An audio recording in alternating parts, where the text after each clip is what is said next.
You know, during Biden's administration, we went after Matt Miller quite a bit on the show. It was very obvious that he was lying to protect Israel and Israel's war crimes.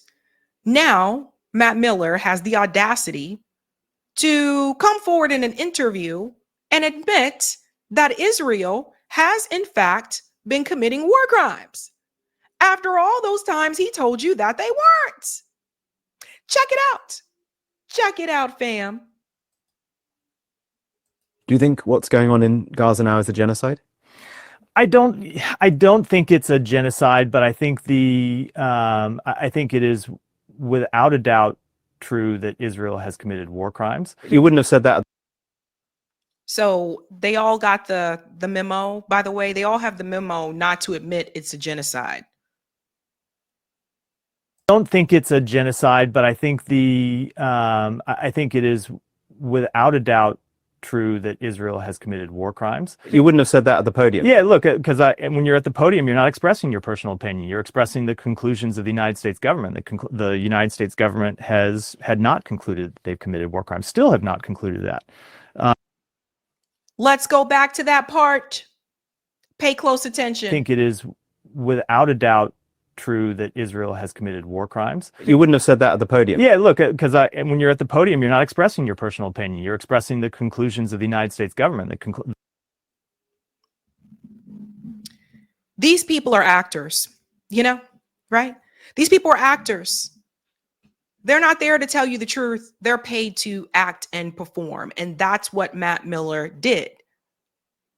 Now, he is telling you with his own mouth that he is not paid to give his opinion or his analysis. He is paid to tell you what the government told him to tell you. And people still trust these mohos. People still trust the State Department. This carries over into corporate media. When it comes to these affairs, particularly foreign policy, corporate media is discussing what the State Department allows them to discuss. They're discussing the memo that came over from the State Department. They're not telling you the truth. And he says this just outright. Had no shame, nothing. While this guy sat there for, almost 2 years, lying to you, telling you that Israel was not committing war crimes, we're going to show you back and forth so you'll see the comparison when you compare it to what he's saying now during this interview. The United States government had not concluded they've committed war crimes, still have not concluded that. But your personal view is they have. Back again. Sorry, one more time. War crimes still have not concluded that. The United States government, he says, still has not concluded that Israel is committing war crimes, but he went on to tell you that they are. So that also kind of debunks his previous statement where he said, well, my job isn't to, tell you my opinion. It's just to report what the State Department's saying. But he's still telling you the U.S. government right now has not admitted that Israel is committing war crimes, but he told you that they are.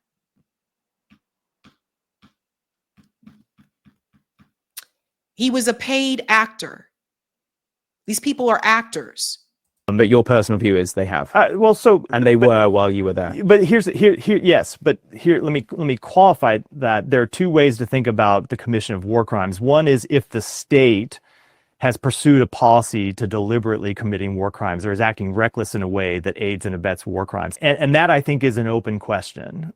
I think what is almost certainly not an open question is that there have been individual incidents that have been war crimes where members of the Israeli military have committed war crimes. So ultimately, in almost every major conflict, including conflicts prosecuted by democracies, you will see individual members of the militaries commit war crimes. And the way you judge a democracy is whether they hold those people accountable. But Israel hasn't. That's my point, right. Is we have not yet seen them hold sufficient numbers of the military accountable. And I think it's an open question whether they're going to. It is not an open question whether they are going to. They're not going to. He already knows that. You guys see this? Like, this is what Sky News. This is the same guy that had journalists thrown out for asking a similar question to what this gentleman just asked him. He had Max Blumenthal thrown out. I mean, just a number of people thrown out. And we've shown it before, like those press conferences. So this guy's a paid liar. How do you sleep at night? What do you say to your family, right? What the hell do you say to your wife? What do you say to your kids? What the hell do you say to your family that, yeah, I lied for the entire Biden administration? What do you say? Because I'm pretty sure they see this as well. Struck that you think now that Israel did commit war crimes, and yet at the time, and I get why, but at the time you were at the podium and you couldn't say that. I mean, personally, that must be very difficult. Well, so the State Department itself had concluded, not in these, they didn't phrase it in these terms, but I think I did at the podium a few times, had concluded that it was likely that Israel had committed war crimes. But I do think it's almost certain that they have.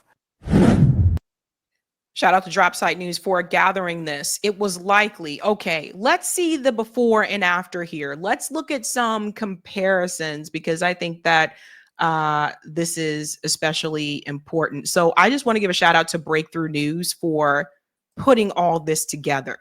Let's look at before and after. Line ass Matt Miller. You have this site where Hamas is hiding inside a school. Other militants are hiding inside a school. Those individuals are legitimate targets, but at the same time, they're embedded near civilians. Israel has a right to try and target those civilians. Gaza has been such a horrific situation for so long. It's not productive. Everybody catch that?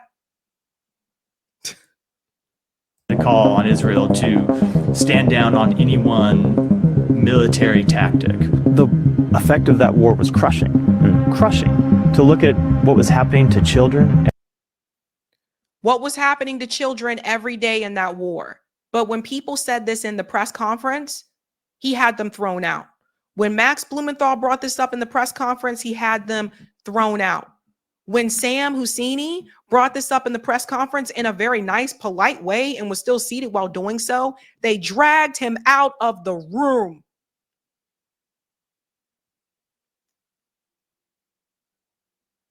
It's just, the Biden administration is going to go down in history as the administration of the exposed liars. And all these politicians lie. But the Biden administration is really, really going to go down because this is what the hell? Who are you people? How you get these jobs? Think about this for a second. There's no way, man. No way. This is absolutely horrendous. Now you want to go talk to Sky News, and now you want to tell the truth. He should be embarrassed, but he's not. Sorry, let's go back. To look at what was happening to children every day in that war. How is it to come that UN, Human Rights Watch, Amnesty, International Criminal Court can all find compelling evidence of war crimes by Israel, and the United States, with its enormous powers of intelligence and direct contact with Israel, can't find those things? I would say that different organizations have different burdens, different responsibilities, and we take ours very seriously and are taking these assessments very seriously and want to finish them as soon as possible, but it's important that we get them right. Gaza Robot. has been such a horrific situation for so long. Don't you think that's something that the State Department should consider launching an atrocity determination on, given that you've also said in your NSM report that it is possible that there may have been violations? So we do have processes ongoing to look at whether there have been violations of international humanitarian law. Is atrocity determination one of them? I'm not going to speak to that in specific, but that's why the president says the answer to that question is uncertain, is because we don't know the answer. To look at what was happening to children every day in that war. So despite these assessments, you think there is no change in the U.S. policy to continue providing arms to Israel? There is no change in our policy. As you know, we've paused one shipment. We have not, but we have not changed our overall policy, and we will continue to support Israel's security. Gaza has been such a horrific situation for so long. We have always. The key part there is when he says for so long. made clear that we are committed to the defense of Israel. We will continue to support the defense of Israel. I think it is without a doubt true that Israel has committed war crimes. You wouldn't have said that at the podium. Yeah, look, because when you're at the podium, you're not expressing your personal opinion. You're expressing the conclusions of the United States government.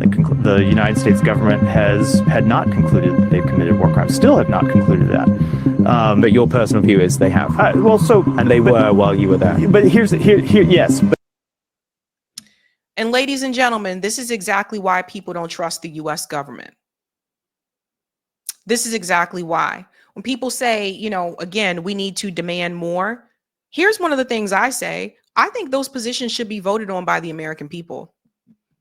I've been thinking about that for quite some time. Like, I don't even think the vice president should be chosen by the presidential candidate. I think the people should vote for who they want the vice president to be. I think people should vote for who they want the president's cabinet to be. Who knows? You may even get D's nuts in there. There was a guy that jokingly ran for president years ago called D's nuts. I don't know if everybody knows that running joke. We go with that. But anywho, it's just something to think about. Like, I never agreed with, I feel like if it's going to be a democracy, we should choose who's in that administration. We should choose who's in that cabinet. Nathan Robinson brought up a good point. He said, this despicable man spent the years he actually had power publicly denying that Israel was committing war crimes. And now that he's out of power, he says, oh yeah, of course, Israel is doing war crimes. Yeah, Nathan's 100% correct. That's exactly what Matt Miller did. That's what he did.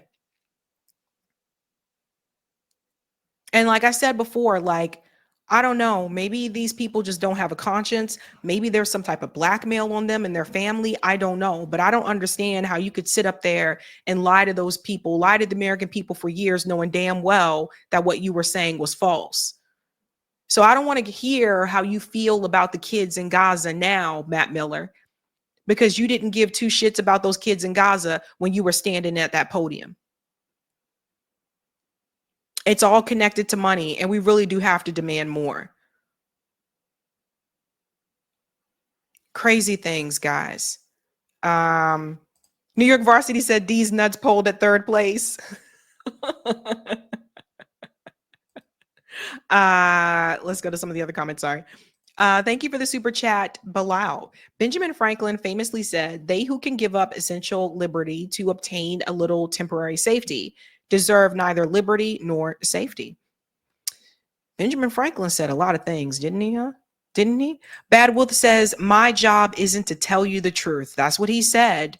New York Varsity showed his whole ass. Exactly. Shout out to Jasmine for being a member for 18 months. My favorite liberal sneer is elections have consequences. Yeah, Biden's win sure did for his administration and Palestine. Yeah, they don't mention that part. Well said there. Hey guys, this was a Sabby clip. If you like what you saw, hit that like button and subscribe.